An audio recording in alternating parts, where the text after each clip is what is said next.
Ano ang 5 solas according sa Bible? Tara, samahan niyo akong pag-aralan ito.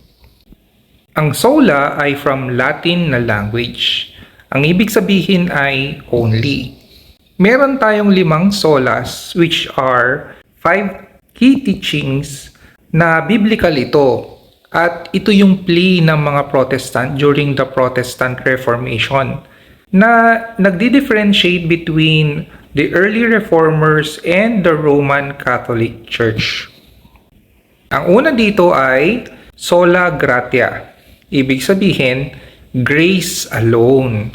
Sa Ephesians 2:8-9 sabi, "For by grace you have been saved, through faith, and that not of yourselves. It is the gift of God, not of works, lest anyone should boast." So, grasya. Ang meaning lang ng grasya is, natanggap mo pero hindi mo karapat-dapat na matanggap. Dahil hindi ikaw yung nagbayad. Gift lang siya ni God sa'yo. Not of works, wala sa trabaho mo, wala sa pagsisikap mo, para walang makapagmayabang. Sa Romans 3:24, being justified freely by His grace through the redemption that is in Christ Jesus. Declared righteous daw tayo at libre ito dahil sa kanyang grasya. Dahil binayaran nito sa dugo ni Lord Jesus Christ. Romans 11:6, "And if by grace, then it is no longer of works. Otherwise, grace is no longer grace. But if it is of works, it is no longer grace. Otherwise, work is no longer work." Note lang na ang grace and works are mutually exclusive. Magkaiba sila. Hindi mo sila pwedeng paghaluin. It cannot be both. Ang second na sola natin is sola fide. Faith alone.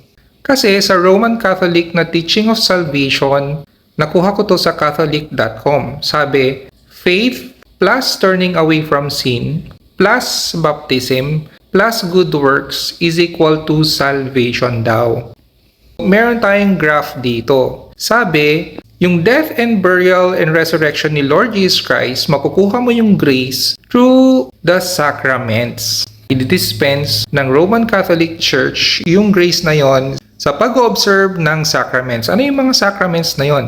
Yung baptism, confirmation, confession, communion, marriage, holy orders, saka yung anointing of the sick.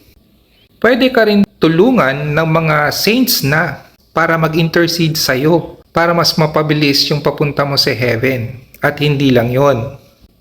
Kailangan mo ring mag-cooperate and gumawa ng good works para idagdag dun sa sacraments and sa intercession ng saints. Ano ba sabi ng Bible? Sa John 3:16, "For God so loved the world that He gave His only begotten Son, that whoever believes in Him should not perish, but have everlasting life." So isa lang ang condition na sinabi niya dito para magkaroon ka ng everlasting life. Believe lang kay Lord Jesus Christ. Yung question is put forth sa Acts 16:30-31. Yung Philippian jailer ang nag-a-ask nito. Sabi, "Sirs, what must I do to be saved?" So ang sagot ni Paul at ni Silas sa kanya, "Believe on the Lord Jesus Christ and you will be saved." So isa lang yung condition para ma-save siya, di ba? Believe lang kay Lord Jesus Christ. Sa Ephesians 2:8-9, "For by grace you have been saved through faith." Okay? Faith, believe, trust, iisa lang yun. "And that not of yourselves, it is the gift of God, not of works." So walang works na involved, "lest anyone should boast." Consistent sila, di ba? Kasi isa lang ang condition para ma-save ka. Ang third na sola naman natin is solus Christus, Christ alone. Sa Acts 4:12, "Nor is there salvation in any other, for there is no other name under heaven given among men by which we must be saved." So, isa lang ang pangalan na pwedeng magsalba sa iyo at yun ang pangalan ni Lord Jesus Christ. Sa John 14:6, si Jesus mismo ang nagsabi, I am the way, the truth, and the life. No one comes to the Father except through me. Very exclusive. Underline dito yung word na the kasi parang sinabi niya lang na I am the only way. I am the only truth. I am the only life. Ang pang-apat na sola natin is sola scriptura or scripture alone. Meaning, yung Bible lang ang authority natin. Pero sa Roman Catholic, meron silang tatlong sources ng authority, which is scripture. Kaso, dinagdagan nila ng dalawa. Isa dito is yung tradition. Sabi ng mga Roman Catholic, sila ang pinakamatagal na church, pinakaunang church. At na-maintain nila ang tradition since nung time ng mga apostles. Totoo nga ba ito? Bibigyan ko kayo ng 5 examples ng traditions nila. Kaso nga lang, ito ay hindi nung time ng mga apostles. Nakuha ko to sa Timeline of Roman Catholic Doctrines in Church History. Meron dito na 29 doctrines ng Catholic na hindi biblical. First dito is yung celibacy of the priesthood. Nagsimula siya noong 1079 AD. Ano ba sabi ng Bible? A bishop then must be blameless, the husband of one wife, temperate, sober-minded, of good behavior, hospitable, able to teach. Diba? Ang bishop daw or ang teacher or leader ng church should have one wife. Pero sabi ng Roman Catholic, dapat walang asawa. Pwede nyo rin tignan sa 1 Timothy 3:12 at Titus 1:6 ang patungkol dito. Ang second natin na doctrine ay is yung rosary. Nagsimula siya noong 1090 AD. Sa Matthew 6:7 sabi, And when you pray, do not use vain repetitions as the heathen do, for they think that they will be heard for their many words. Diba, paulit-ulit ang rosary, pero sabi dito sa Bible, huwag ka daw paulit-ulit na mag-pray. Sabi rin sa 1 Timothy 2:5, For there is one God and one mediator between God and men, the man Christ Jesus. So isa lang tagapamagitan sa lahat ng tao, sabi dito which is si Lord Jesus Christ. Hindi si Mama Mary, hindi siya mediatrix dahil unbiblical ito. So sino nga ba ang nag-intercede sa atin? Sabi sa Romans 8:26, Likewise, the Spirit also helps us in our weaknesses, for we do not know what we should pray for as we ought, but the Spirit Himself makes intercession for us with groanings which cannot be uttered.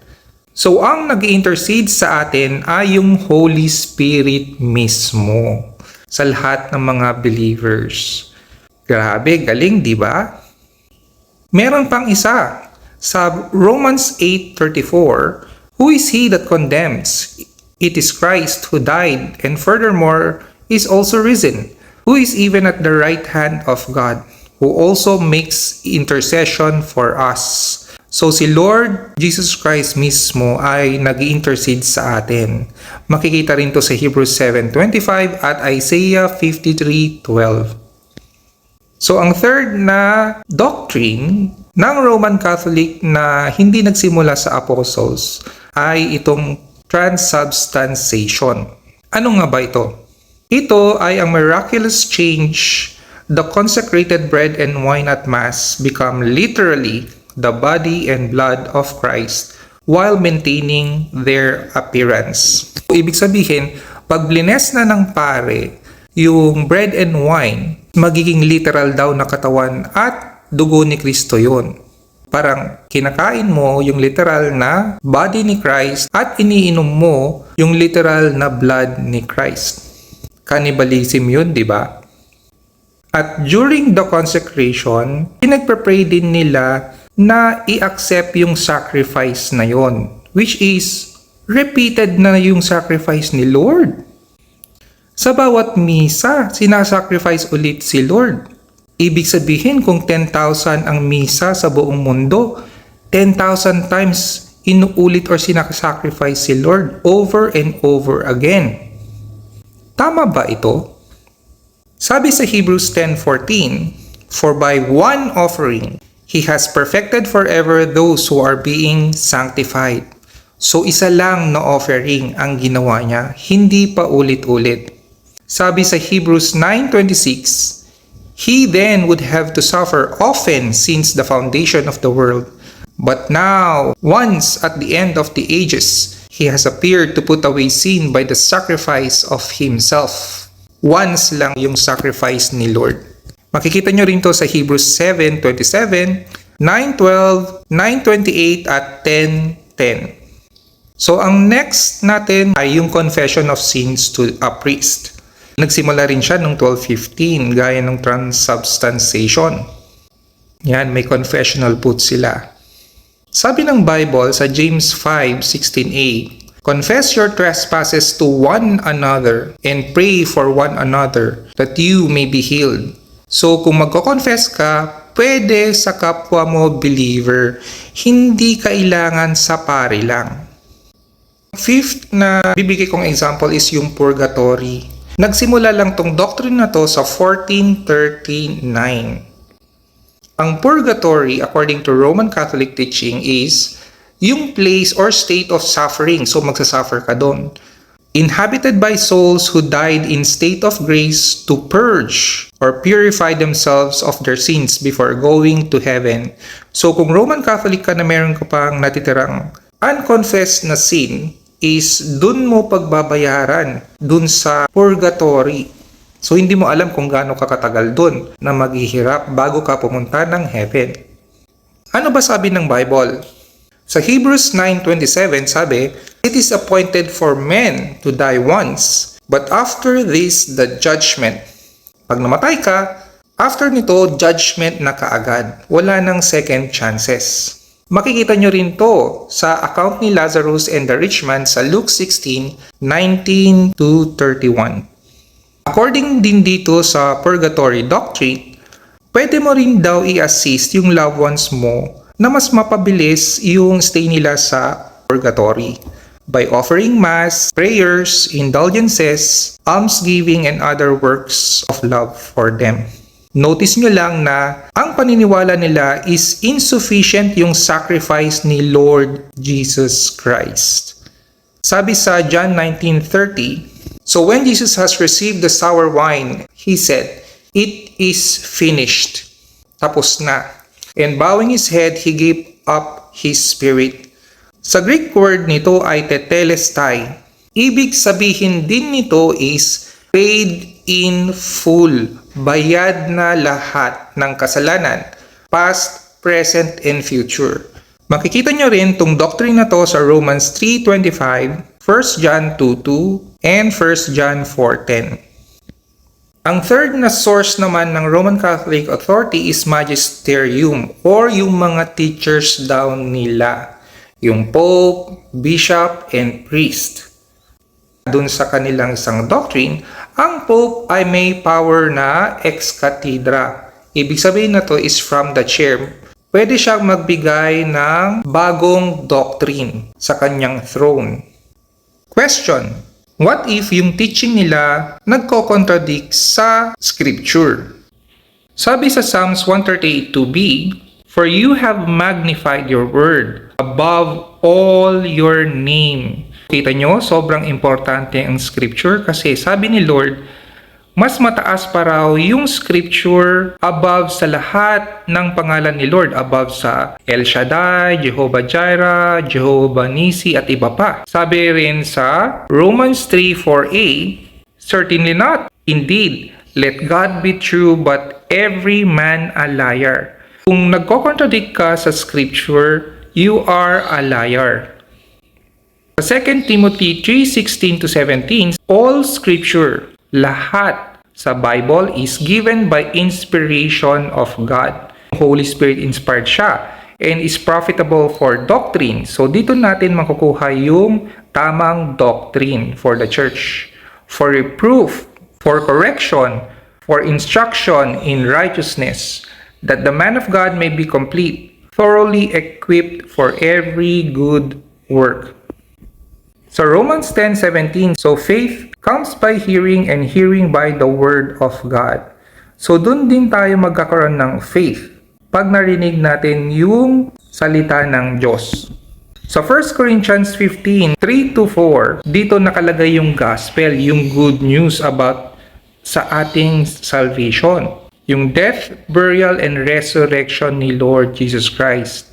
And sinabi rito, 2 beses na, according to the scriptures. So ang authority natin is sa scriptures. Ang fifth na sola natin is Soli Deo Gloria, to the glory of God alone. Sabi sa Bible, meron tayong 4 na dahilan para i-glorify si Lord. Creation, salvation and redemption, believers' good works, and judgment. Makikita nyo ito sa mga verses na linagay ko dito. Ang tinutukoy ng 5 solas is about sa salvation. Sabi sa Ephesians 1:13-14, in Him you also trusted after you heard the word of truth, the gospel of your salvation, in whom also having believed, you were sealed with the Holy Spirit of promise. So nung nag-trust ka, nung nag-believe ka dun sa good news or gospel of your salvation, yung death, burial, and resurrection ni Lord Jesus Christ, naselyuhan ka na ng Holy Spirit, who is the guarantee of our inheritance. So guarantee yung Holy Spirit na makukuha natin yung mana natin kay Lord until the redemption of the purchased possession. So until na makukuha mo yung glorified body na ibibigay sa iyo ni Lord. Ang importante dito, to the praise of His glory. Dahil siya lang ang mag-glorify dito. Makikita nyo rin to sa Revelation 5:12. In conclusion, salvation ng bawat tao is by grace alone. Something na natanggap mo pero hindi mo karapat-dapat na matanggap. Dahil regalo lang ito. True faith alone. Dahil nag-trust ka, nagkaroon ka ng faith, at nag-believe ka in Christ alone. Kasi si Lord Jesus Christ ang nagbayad para sa lahat ng kasalanan mo. Past, present, and future. Na-bury siya at na-resurrect siya after 3 days. According to the scriptures alone. Dahil ang authority lang natin para sa katotohanan ay ang Bible. To the glory of God alone. Dahil siya lang ang gumawa or nagbayad ng lahat. Siya lang ang mag-glorify dito. Ayan. I hope naintindihan nyo ang ating short na Bible study. Sa muli po, God bless us all, always.